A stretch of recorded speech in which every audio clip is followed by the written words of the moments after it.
Hello everybody, welcome back to my channel. My name is Queenie. For those who don't know me, reviewing The Challenge USA Season 1, Episode 3. I'm gonna be sweating throughout this episode, okay? I already filmed Love Island. It's a hot mess, so please don't say nothing, all right? Before I get into it, please make sure to like this video, subscribe and hit the bell, and leave a comment. No, it's literally like the devil's ass in here.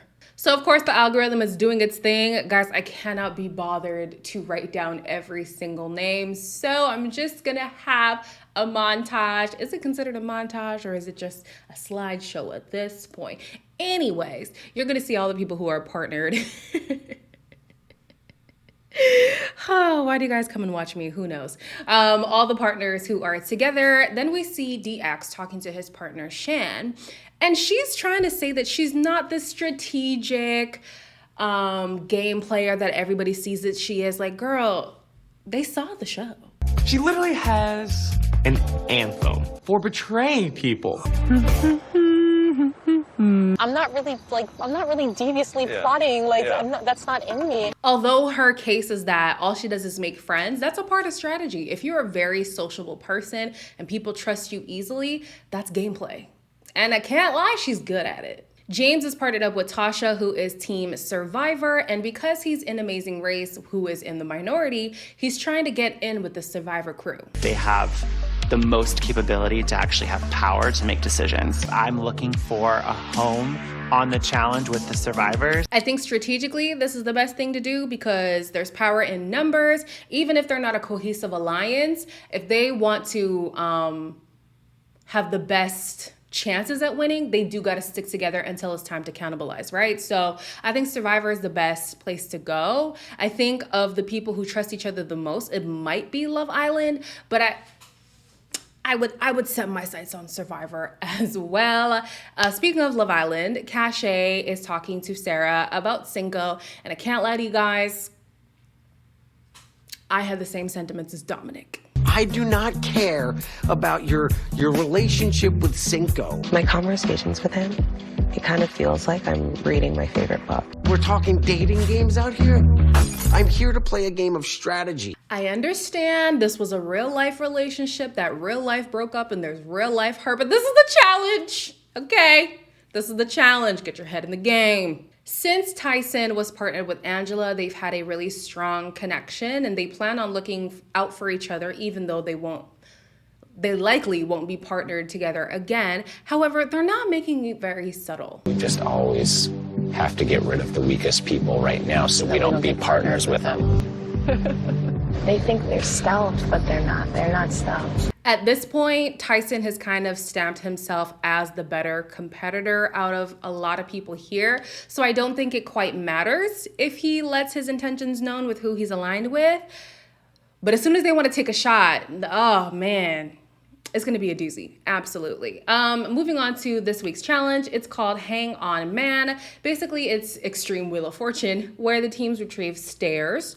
And while one partner balances weights on a beam, the other is running back and forth with letters, trying to guess the phrase. If they get a letter wrong, they have to take a 10-pound weight back to their partner. And if the partner drops off the beam or drops the weight, they are out of the gate. A lot of people are sprinting, but they don't understand this is an endurance challenge. This is about your stamina and if you can keep it up throughout the thing. It's not about who's the quickest to start, it's who still has some gas in the tank as they finish. One time I biked 12 miles.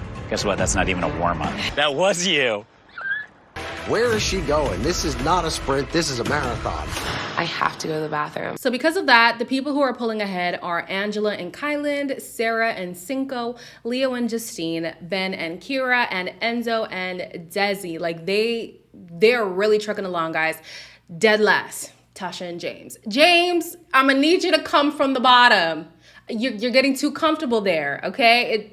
We need to rise up in the rankings. It's a long game. It's a marathon, not a sprint. Taking my time is going to serve me better in the long run. As I'm really taking in these partnerships, I'm like, why didn't most of the men, not to say that each guy is stronger than the girl they're partnered with, but why wasn't that the strategy?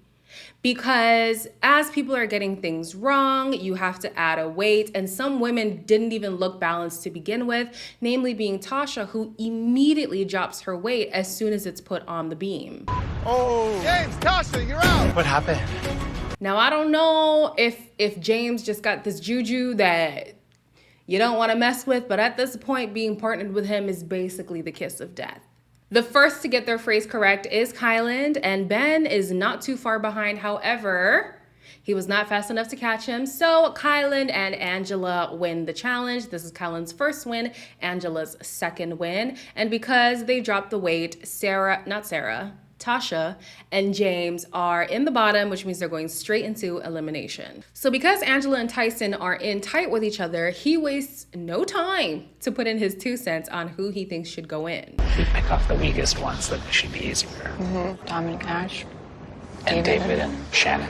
Clearly, the fact that these two are Big Brother means that most, if not all, Big Brother people are off the table. However, there are some non-BB teams, or like maybe a BB person who isn't tied in close with somebody else who could go in, right? I saw this tweet that James put out, and he was like, I don't know why they're trying to make it seem like I was trying to come for Leo, because basically James's whole thing was, I want to go against Leo and Justine because Justine has a bank. And of course, if you're going to go in elimination, you might as well come out with money and qualify for the final, right? However, Ben and Kira was a third option that he was floating around that didn't get aired. So it really made it seem like he was being shady, trying to cut out the Amazing Race Alliance. And so when Leo catches wind that that's what he's trying to do, he's of course not impressed. Dom and Cash. Sarah and Cinco. Not the vibe I'm feeling. No, let's skip them. I mean, I really don't want to go against Dom. So you why the girl gets me? Oh, James, what are you doing? I just laughed. What the f***'s wrong with him? In deliberation, both James and Tasha are like, hey, listen, at the end of the day, it's not about relationships at this point. There's a bigger motive, and that motive is money. Listen, I'm here for it. I loved Tasha on her season of Survivor. Like, James, I like James, but I like James more in this kind of strategic realm. You know, there isn't really much strategy in Amazing Race, but I'm really loving him here, right? So they're getting their head in the game. They're like, listen, it's not about friendships. It's just about money. Like, let's go in, let's go in. A person who has a similar mindset is Dominic, who's like, listen, I'm prepared to go in. It's okay. It is what it is. However, Cash is not liking his stance because he's basically letting everybody know, hey, put me in. So it's an easy vote. I want to put a piece of tape on Dom's mouth. I'm ready. It's my moment. We don't want that. She's so smart, that girl, he goes. She's so smart. I don't ask my crew their opinion. Cache is right in saying don't make this decision easy for them. Definitely, like, make your campaigns, like, don't just accept defeat, you know what I mean? But then also, I'm looking at Dominic and I'm like, you're gonna have to be careful with the way that you handle your partnership with Cash. I don't know if he's just a steamrolling kind of person, personality-wise. I don't remember him on his season of, I think it was Survivor, right? Yeah, I don't fully remember how he was on that show, but if you're showing these people that being partnered with them means absolutely nothing to you and it's your way or the highway, they're gonna want to get rid of you so that they don't get partnered with you. Ultimately, Kylan and Angela did choose Dom and Cash to go into elimination, and this week's challenge is called Plug and Play, where one partner jumps into water retrieving building blocks while the other slides down a pole and stacks the blocks. While this is happening, water will be leaving the tank and you must plug the drain in order to keep the water from completely draining out of the tank, because if it's gone, so are you. So James has this idea of blocking the drain while he's untying the blocks, or even while he's up trying to get some more air, he'll put his foot on it, whereas Dom, he doesn't care at all. Dom's not plugging his drain, and his water is going quickly. Dom doesn't give a damn about that pipe. So as the challenge is going, like Cache is killing it, can't lie. Like she's doing a very good job. However, how does Dom not notice, I can now breathe in the tank. The water is leaving. And what if the tower drops? Like Cash is going fast, but anything could happen. And the water was getting dangerously close to the line. However, she did pull it off and they did win the challenge thanks to Cache. So all of this lip that Dominic was giving her, he needs to kiss her ass now because his ass would be gone if it wasn't for her. It was just a brain fart on my end. You had a serious partner who was just getting it done. Congratulations, you are still in the game. At the end of the day, I think this was a good look for Cash and a bad look for Dominic. I think anybody who's going to be partnered with Cash is going to see, okay, well, she's going to do whatever it takes to win. Like, she's not going to let the pressure get to her. However, with Dominic, he's showing himself as a liability. And ultimately, Angela and Kylan said that they want to be partnered with people who are going to be able to help them in the final, not hinder them. So they're trying to get out the people who are weaker. Dominic, who thinks his ish don't stink, just exposed that he's not somebody they want to keep for the long run. So I'm gonna probably see Dominic in the bottom in the near future. So anyways, that's it for this episode. Make sure to like, comment, share, and subscribe, and I'll see you in the next one.